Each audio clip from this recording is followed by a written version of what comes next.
We've spoken a lot about which companies to buy, and you've said weed out the ones that don't work, right? And of course, margin of safety is something that Warren Buffett always speaks about when he invests in companies. But when do you sell is the question that a lot of people ask. Of course, you can aspire to hold forever, but if it's not doing well, how do you decide when to pluck the weed? Well, if it's not doing well, then it's very easy. Then you know how to pluck the weed you want to do out there. But sometimes you have extraordinary winners in your portfolio because stock goes up 30x, 50x. So you don't know when to sell.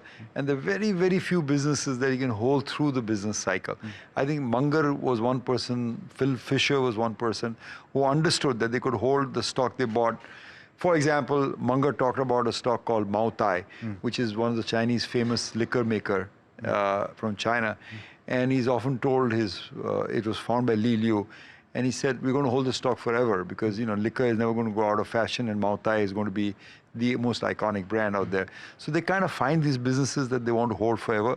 So maybe a liquor business, a tobacco business, even in India, are businesses that you can hold forever. But the short answer to your question is that I bought a lot of stocks that have done very well in a bull market, up 20x, 30x in a bull market. So if you believe that the bull market is coming to an end, sometimes it pays heed to take some money off the table and sell those winners and wait for a better investment opportunity in maybe other stocks or maybe in the same stock but at a different time. So occasionally the market will take and overvalue these stocks. And as an analyst, it is your job to be true to yourself and not say, oh, because I picked a 30x, I won't ever sell it. At least I have not reached the state to buy that businesses that I can hold those 5 businesses forever. Not that there aren't businesses like that, but it takes a huge amount of intellectual rigor to figure them out. So if you do a bit more loose, elastic analysis, maybe one way, if it doesn't work, obviously you want to get out of that. If your thesis is wrong, the faster you get out of it, the better. The other thesis, if you think the bull market is ending, because typically, Alex, when a bull market ends, all stocks will be down 30, 50, 70%. So might as well lighten up at that point. So that's what I use for myself. Okay, last point that I want to ask. And we've spoken about Buffett using cash and dry powder. I'm wondering whether you do. And are there moments when you have probably wished that you had deployed earlier? I do. In fact, this is a good current time that I'm thinking that. In September, October, when the market was wobbly, as you remember, and I was feeling very nervous for the market.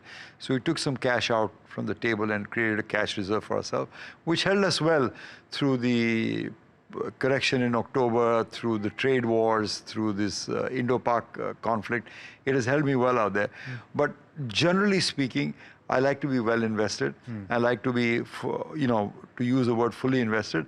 I am not now, but I'm a bit of a slower investor that once I get into cash, it takes me time to get back into it and deploy the cash. I will ultimately, but, and as will Warren Buffett, but we need to find that those comparable values out there where you can put large sums of money to work. So it's somewhat of an intellectual effort to do that.